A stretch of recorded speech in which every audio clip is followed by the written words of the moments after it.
Livro de Yehoshua, parte 4. Yehoshua conquista o sul de Eretz Israel. No dia da vitória sobre os 5 reis, Yehoshua e seus soldados também conquistaram 2 outros reinos próximos, Maquedá e Livná. E um dia depois eles conquistaram Lachish, o reino de um dos 5 reis que foram mortos. Eles também destruíram outro rei inimigo que veio ajudar Lachish com seu exército. Em seguida, o exército judeu conquistou Eglon, depois Revon, cujo rei também estava entre os 5 que os judeus mataram, e depois Devir. Yehoshua executou todas as pessoas que ele conquistou, pois Hashem havia ordenado: você não pode deixar nenhuma pessoa das 7 nações permanecer viva. Essas nações seguiam um estilo de vida perverso e estavam mergulhadas na adoração de ídolos. Mesmo se apenas um deles tivesse permanecido vivo, ele teria influenciado os judeus a seguir seus maus caminhos. Yehoshua e seu exército conquistaram a maior parte do sul de Eretz Israel em muito pouco tempo. Apenas uma pequena faixa de Asa até o mar Mediterrâneo não foi conquistada. Nem Jerusalém foi tomada, já que Yehoshua fez o seu melhor para acelerar essas batalhas e os soldados judeus eram de Tzadikim. Hashem lutou pelos judeus. Os soldados nunca se sentiam cansados depois de uma batalha. Portanto, não havia necessidade de descansar. Eles imediatamente começavam a próxima batalha. Nenhuma guerra foi perdida. Cada um foi bem sucedido já no primeiro ataque. Essa parte do sul de Eretz Israel seria mais tarde dada à tribo de Judá. Depois que o sul de Eretz Israel estava nas mãos de Yehoshua, os soldados judeus voltaram para Gilgal, onde o acampamento judeu e o Mishkan estavam montados. Era ali que suas esposas e filhos esperavam por eles. Os reis do norte se unem. Yehoshua havia conquistado a parte sul de Eretz Israel. Como você pode imaginar, os reis do norte sabiam desses eventos. Eles ouviram que Bnei Israel havia humilhado os 5 reis em Morim, colocando seus pés em seus pescoços reais. Eles também sabiam, depois disso, que Bnei Israel mataram os reis. Não devemos deixar isso acontecer conosco, disse o poderoso rei do norte, que governa o reino de Hatzor. Yehoshua venceu os 5 reis em Morim apenas porque ele lutou contra eles um por um. Se todos nós reunirmos um exército enorme e usarmos nossos cavalos e vigas, ele não poderá nos derrotar. O rei de Hatzor enviou uma mensagem aos outros reis do norte. Juntos, eles prepararam um exército tão vasto que parecia que os soldados eram numerosos tanto quanto os grãos de areia na praia. Eles tinham fileiras e mais fileiras de fortes de cavalos de guerra e bigas de ferro. Os reis do norte se posicionaram para lutar contra Bnei Israel. Hashem disse a Yehoshua: não os tema, amanhã eles estarão mortos. Eu estou dando a você a mitzvah especial para essa guerra, Yehoshua. Quando você capturar os cavalos inimigos, você deve cortar a parte inferior de suas pernas. Isso irá aleijar os cavalos. Eles não serão mais utilizáveis para futuras guerras. E você deve queimar todas as bigas inimigas. Por que Hashem deu a Yehoshua essa mitzvah? Todos os não-judeus confiavam em seus cavalos e bigas para ganhar uma guerra. Hashem não queria que Bnei Israel fizessem o mesmo. Eles precisavam saber que a vitória não é obtida por cavalos ou por um grande exército. A vitória está nas mãos de Hashem. Yehoshua fez todos os cavalos do inimigo coxos e queimaram todas as bigas para que Bnei Israel não tomassem esses cavalos e carruagens para si e confiassem neles para ganhar as guerras. Hashem ordenou aos futuros reis judeus uma mitzvah semelhante: não manter um grande número de cavalos de guerra. A razão para isso também era que o rei não deveria confiar em sua potência para a vitória, mas ele deveria se voltar para Hashem. A batalha contra os reis do norte. Yehoshua e seus soldados marcharam para o norte. Eles começaram um ataque ao inimigo e Hashem cumpriu sua promessa a Yehoshua. Os reis perderam a guerra apesar de sua força e número esmagadores. Todos os seus soldados fugiram com o exército de Yehoshua em seu encalço. Nem sequer um único deles escapou. Foram todos dizimados. Os judeus capturaram os cavalos e as bigas do inimigo. mas não os guardaram para futuras guerras. Obedecendo a ordem de Hashem, Yehoshua aleijou os cavalos e queimou as bigas. Como resultado, todos os judeus sabiam que deveriam confiar apenas na ajuda de Hashem. Yehoshua conquistou o reino de Hatzor e matou seu rei, que iniciara a guerra. Ele queimou a cidade de Hatzor, como Moshe havia ordenado em uma ocasião anterior. Yehoshua conquista toda a terra de Canaã. Yehoshua e o exército judeu continuaram conquistando Eretz Canaã, uma parte após a outra. Eles levaram 7 anos até serem os donos de toda a terra. Haviam, no entanto, faixas dispersas de terra que ainda não haviam sido conquistadas. Por que a conquista demorou tanto? Yehoshua levou seu tempo.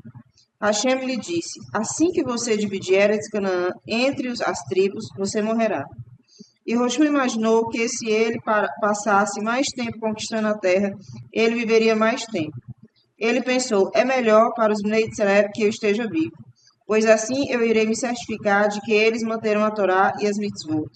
Também não é bom expulsar os inimigos muito rapidamente, senão a terra estará deserta e os animais selvagens irão proliferar nela. Mas realmente, bem no fundo do seu coração, Yehoshua estava pensando em si mesmo. Ele não queria morrer ainda. Então Hashem lhe disse: seu plano não irá ajudá-lo. Você deveria viver até os 120 anos de idade.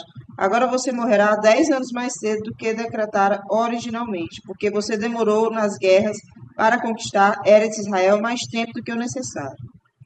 O Midrash nos conta. As pessoas planejam, mas Hashem decide.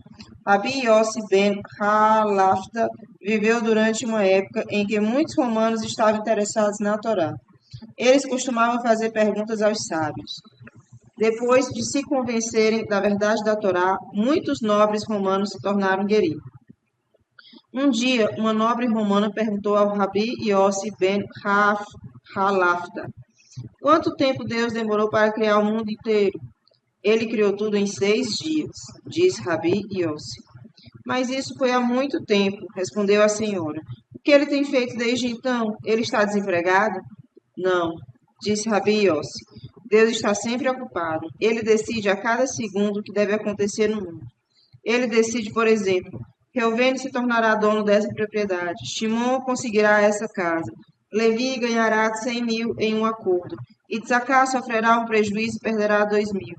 E você sabe que milhares de pessoas se casam a cada dia. Deus decide de antemão, especificamente, qual rapaz se casará com qual moça. A nobre romana riu. Para fazer isso não é preciso ser Deus, ela retrucou. Eu mesma poderia fazer esse trabalho igualmente bem. Para provar isso a Rabi Yossi, ela perfilou seus escravos numa fila e suas escravas em outra. Então andou de um lado para o outro entre as fileiras, ordenando: esse homem deve se casar com essa mulher, o próximo com essa segunda mulher, e assim por diante. Em pouco tempo ela formou casais de todos os seus escravos. A nobre se retirou para a noite, muito satisfeita consigo mesma. O mundo não precisa ser governado por Deus, ela pensou.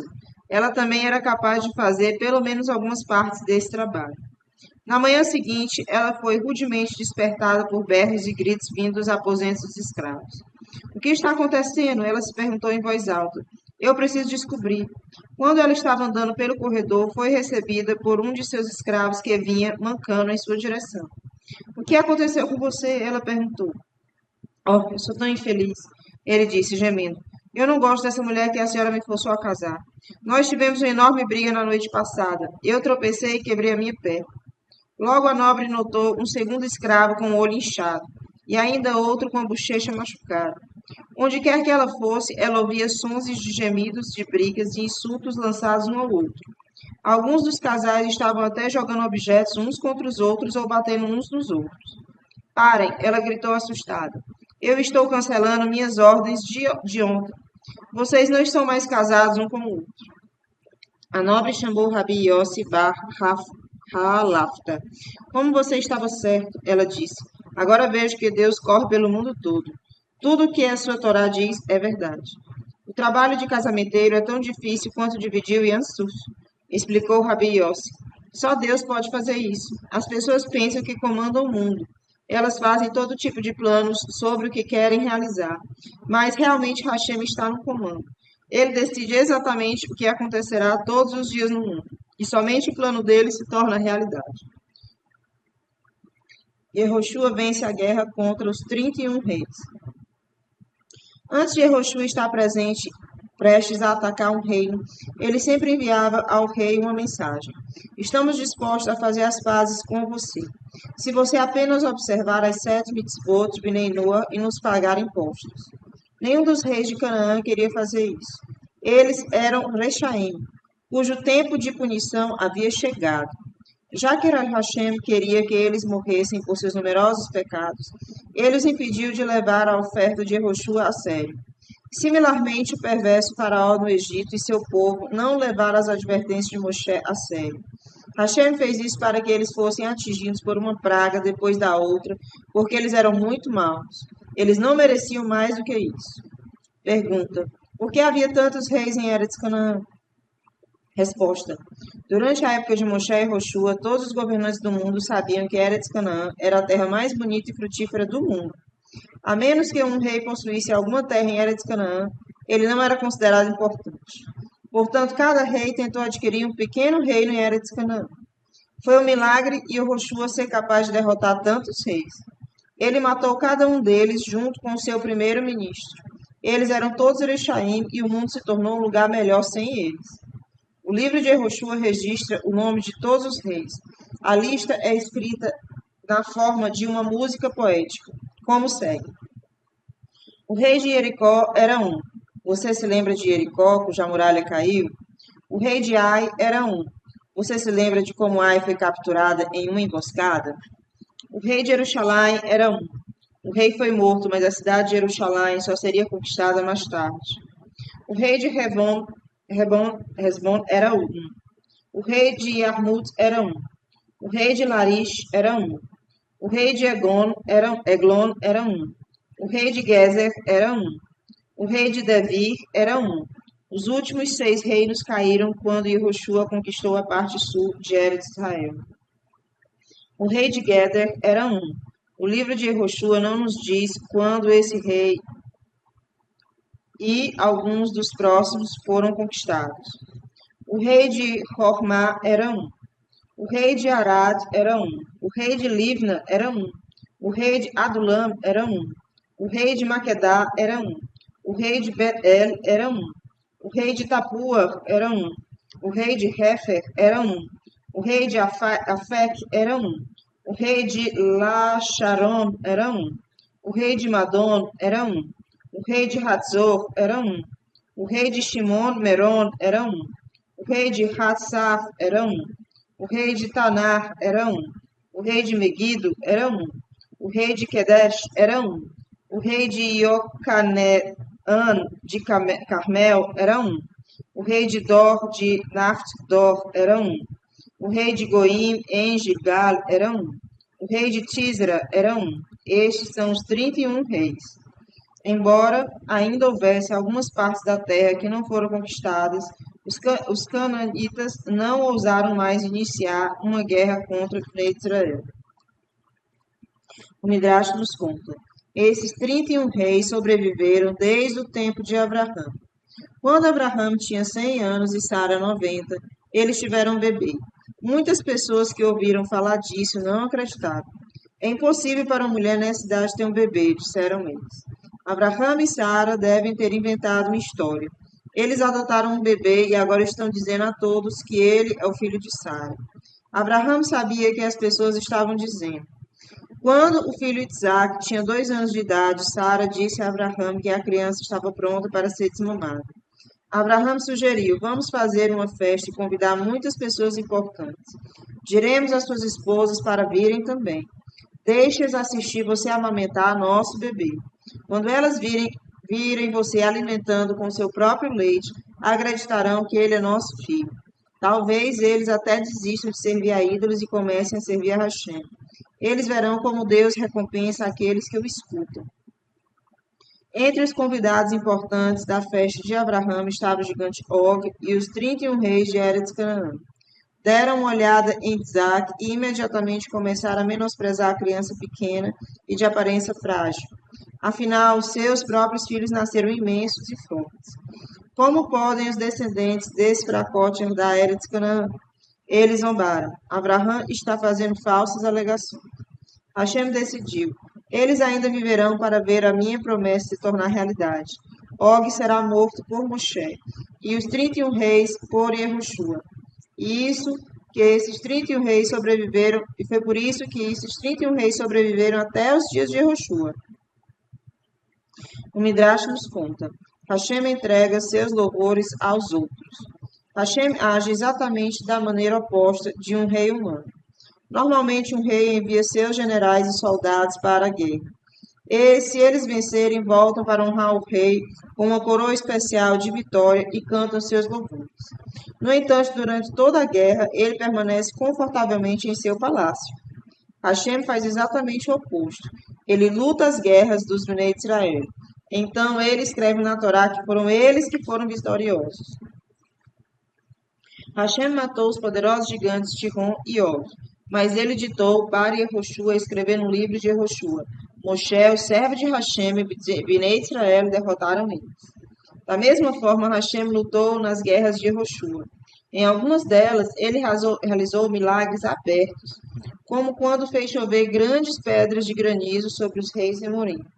Novamente, ele disse a Yehoshua para escrever: Estes são os reis que Yehoshua e Bnei Israel derrotaram. Hashem é humilde e devemos aprender a ser humildes também. Hashem diz a Yehoshua para dividir a terra. Yehoshua tinha agora mais de 100 anos e ainda não tinha acabado de conquistar toda a terra de Eretz Canaã. Hashem disse-lhes: Você já é um homem velho, e muitas partes da terra que eu prometi a Abraão não foram conquistadas. Eu ajudarei a Bnei Israel a conquistá-las após a sua morte. Enquanto isso, eu quero que você divida toda a terra entre as tribos, incluindo aquelas partes que ainda não estão em suas mãos.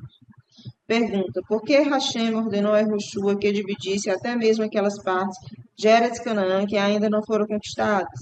Resposta: Hashem prometeu a Yehoshua: você irá dividir Eretz Canaã entre as tribos de Bnei Israel. Yehoshua tinha sido muito lento em conquistar a terra. Ainda assim, Hashem queria cumprir sua promessa de que Yehoshua realmente dividiria toda a terra entre as tribos judaicas. Número 2. Uma vez que as Shevatim soubessem exatamente qual área pertencia a elas, naturalmente elas se esforçariam mais ainda para conquistá-la. Por outro lado, havia o risco de que as outras tribos não estivessem tão interessadas em ajudar. Apesar disto, todas as tribos eram obrigadas a ajudar a tribo que realmente possuiria aquela terra. Número 3. Com Yehoshua dividindo a terra inteira, não haveria brigas e argumentos depois de sua morte sobre qual tribo pertencia o território recém-conquistado. Quantas tribos receberam uma parte da terra? Lembre-se que as tribos de Reuben e Gad pediram a Moshe por terras do lado leste do Jordão. Moshe concordou. Ele dividiu o reino do rei Amori de Sihon entre Reuben e Gad. Parte da tribo de Menaché também recebeu terras a leste do Jordão. Essa foi a terra de Og, rei de Baxã. A tribo de Levi não teve participação em Eretz Israel. Seus membros não deveriam ser fazendeiros, porque os Kohanim e os Leviim estavam ocupados fazendo a Avodá no Mishkan e no Beit HaMikdash. Como então eles ganhariam a vida?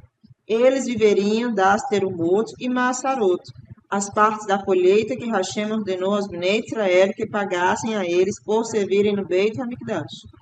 Os Kohanim e os Leviim também receberiam 48 cidades espalhadas por toda Eretz Israel. Mas essas cidades eles receberiam de Yehoshua muito mais tarde, depois que o resto da terra fosse distribuído. Yehoshua, portanto, teve que dividir a terra entre as 9 tribos e meias remanescentes: Shimon, Yehudá, Itzaká, Zebulun, Dan, Naftali, Benjamim, Asher, parte de Menache e Yehoshua, Efraim. Menache e Efraim juntos formam a Shevet de Yosef. Você se lembra que Jacó prometeu ao filho Yosef que ele se tornaria 2 tribos e receberia uma porção dupla da terra? A terra é dividida. Como Yehoshua poderia dividir uma terra inteira entre 9 tribos e meia e fazê-las todas felizes?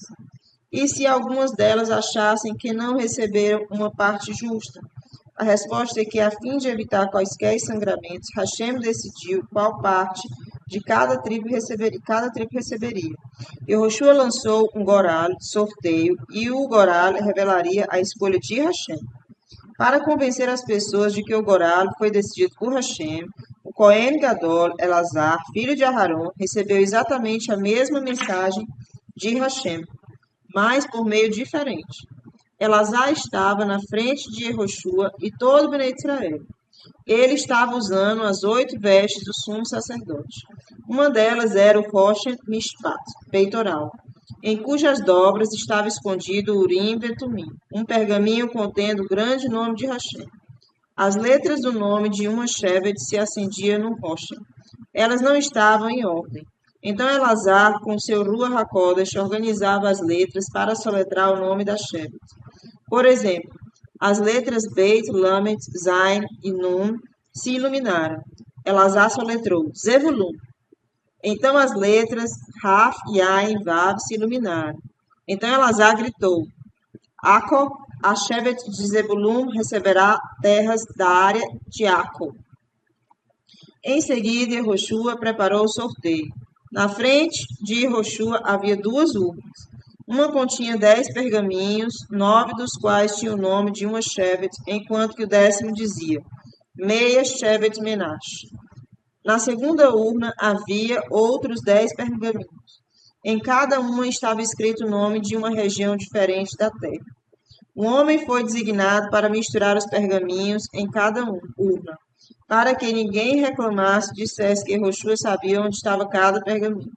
Yehoshua tirou um goral da urna contendo os nomes das tribos e o outro da outra urna.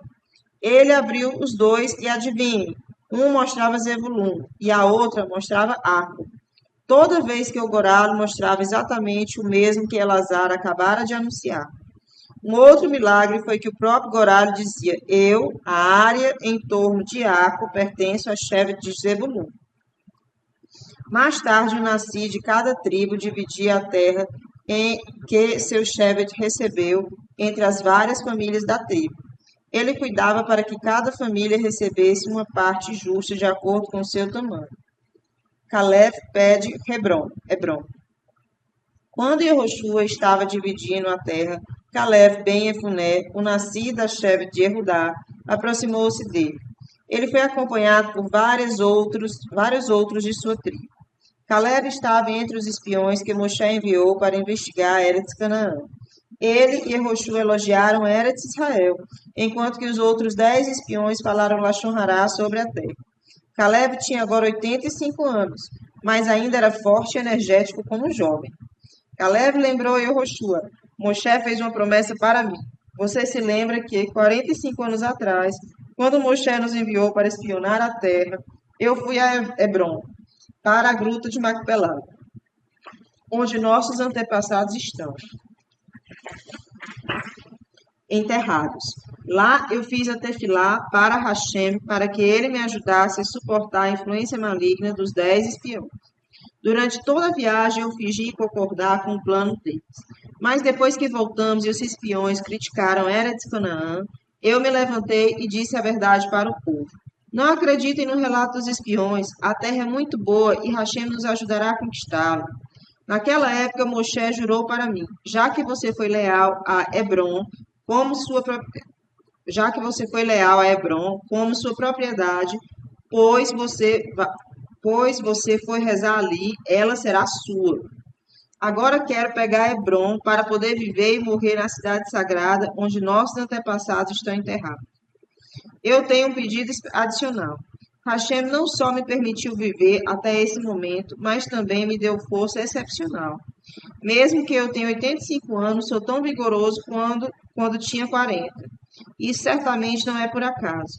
Hashem pretende que eu conquiste Hebron eu mesmo. Confio que ele irá me ajudar a expulsar os gigantes que vivem lá. Yehoshua concordou. Eu lhe darei os campos de Hebron, disse ele a Caleb. Caleb então recebeu os campos e a montanha, mas não a cidade em si. A cidade de Hebron tornou-se mais tarde uma Miklat, onde os Kohanim viviam. Yehoshua abençoou Caleb. Possa Hashem te ajudar a expulsar os gigantes de Hebron. Você certamente merece sua ajuda, pois sempre confiou nele.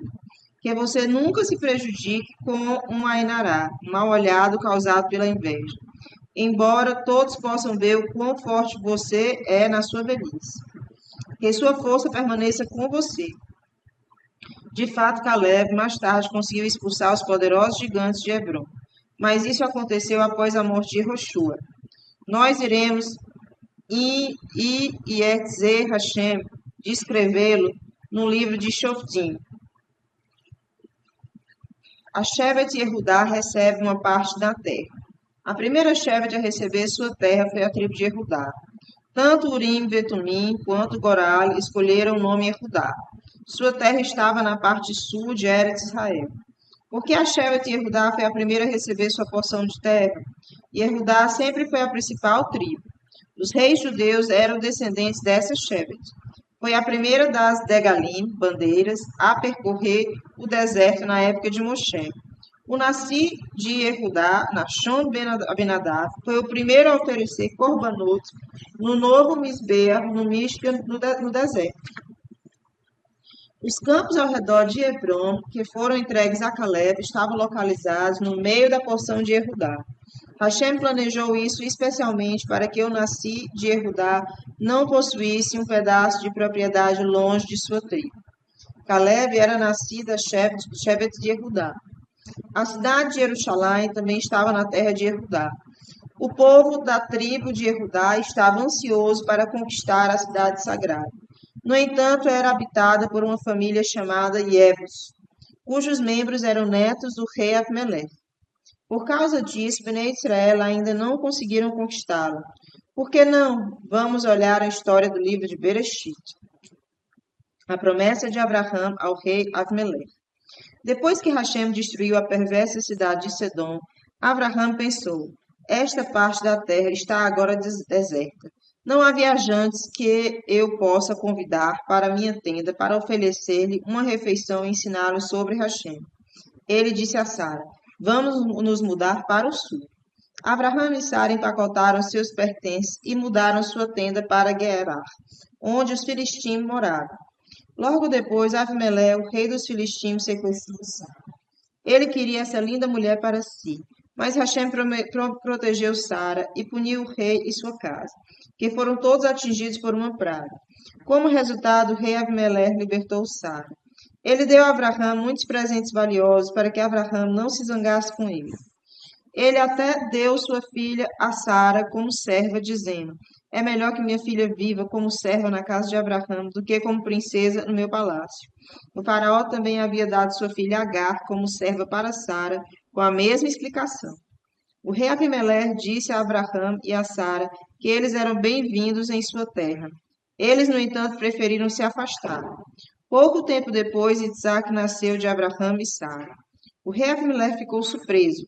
Vejam todos esses milagres que acontecem com Abraham. Ele exclamou: ouvi dizer que ele foi vitorioso na guerra contra os 4 reis poderosos. E quando eu tentei pegar Sara, fui forçado a devolvê-la. Agora Abraham tem a idade de 100 anos. Tem um novo bebê. Tudo isso é fantástico. Eu vejo claramente que Hashem está com Abraham. Estou convencido de que os filhos de Abraham irão conquistar Eretz Canaã, como Hashem prometeu a ele. Pelo menos deixe eu me proteger o tanto quanto for possível. O rei Abimelech, seus amigos e seu general viajaram para a tenda de Abraham. Eu vim fazer um tratado de paz com você. Abimelech disse a Abraham: vamos prometer não prejudicar um ao outro. Esse tratado também se aplicará aos nossos filhos e netos. Que esse tratado de paz esteja em vigor até que nossos netos morram.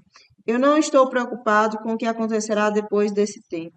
Abraham sempre foi gentil com todo mundo. Eu concordo em fazer esse tratado, ele disse. No entanto, Hashem não aprovou. Não é bom fazer um tratado de paz com um adorador de ídolo, ele disse. Seria melhor que você não tivesse feito esse pacto com ele. Você sofrerá com isso, Abraham. Os filhos e netos de Abimelech viveram até uma idade extremamente avançada. Quando Bnei Israel conquistaram Eretz Canaã, na época de Jehoshua, o neto de Abimelech vivia em Jerusalém. Bnei Israel queriam conquistar Jerusalém, mas eles se lembraram do pacto de Abraham. Eles não queriam violá-lo. Jerusalém, portanto, permaneceu em mãos não judaicas. Foi conquistada apenas anos depois, no tempo do rei Davi. Quando Yehoshua lançou o próximo goralo, ele mostrou o nome de Efraim. O pergaminho na segunda urna dizia que a porção de Efraim ficava no meio da terra. Incluindo em sua porção estava a cidade de Shiló, onde o Mishkan seria estabelecido. Por que o goralo escolheu Efraim em seguida? Jacó abençoou seu filho Yosef por ter direito de primogênito em vez de Reuvém. Seus filhos então receberiam 2 porções na terra. O goralo escolheu primeiramente o mais importante dos filhos de Yosef, Efraim.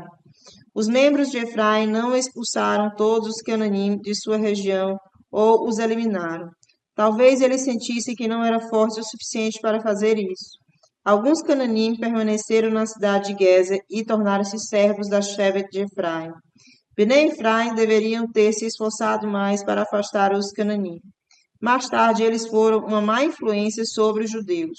Hashem avisou os Bnei Israel que eles não deveriam permitir que nenhuma cananí vivesse com eles.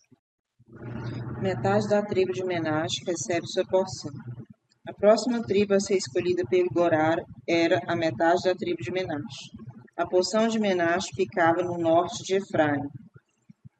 Enquanto Yehoshua e os Nessim estavam dividindo a terra de Menache, 5 mulheres se aproximaram deles.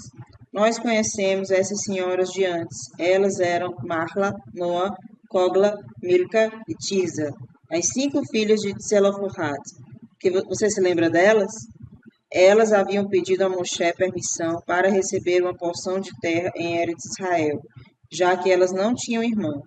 A essa altura, elas já estavam casadas, com filhos e netos próprios. Cada uma tinha tomado o marido de sua própria tribo, Menache. Elas chegaram em Eretz Israel junto com todas as mulheres da geração de Moshe. Todas as mulheres judias sobreviveram à jornada no deserto, enquanto que os homens da geração de Moshe morreram lá. Desejamos lembrá-lo da promessa de Moshe e Yehoshua. Disseram-lhe na frente do Cohen Gadol Elazar e dos Nessaim. Moshe prometeu que teríamos nossa própria porção em Eretz Israel, assim como os homens de nossa tribo. Nós amamos Eretz Israel carinhosamente e queremos nossa própria porção. Hashem disse a Yehoshua que as filhas de Zelofehad estavam secas. Yehoshua deu a cada uma o seu próprio lote de terra. A Shevet Menache reclama. Os membros da Shevet Menache vieram a Yehoshua para reclamar. Algumas pessoas da Shevet Efraim os acompanharam para apoiá-los. A terra que o Goral atribuiu a nós não é grande o suficiente. Os membros da tribo de Menache disseram. Jacob abençoou seu filho Yosef para que ele se tornasse frutífero como a videira.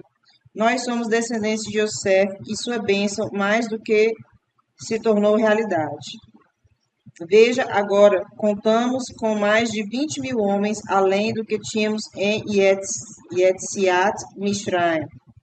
Menache tinha aumentado em maior proporção do que todas as outras tribos. A contagem no segundo ano depois de deixar o Egito mostrou que na Shevet de Menache havia 32.200 homens com idades entre 20 e 60 anos. No 40º ano no deserto, o número de homens de Menache era de 52.700. A tribo de Menache havia crescido em mais de 20.000 homens em 40 anos.